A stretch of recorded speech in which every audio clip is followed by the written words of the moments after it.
हमारे crime reporter Mohammad Kamran की report के मुताबिक मुल्तान नांगशाह फ्लाईओवर के करीब नामालूम मोटरसाइकिल सवार अफराद की फायरिंग से कार में सवार 2 अफराद कत्ल, गोली लगने से एक कार सवार जख्मी हुआ।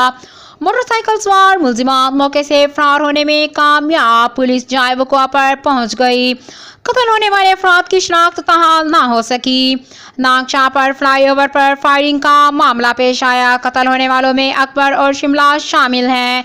मुल्तान फायर लगने से नियाज अहमद जख्मी हुआ। कार सवार अफराद हाई कोर्ट में पेशी के बाद घर वापस जा रहे थे। कत्ल होने वाले अफराद जलालपुर पीरवाला के रिहायशी हैं।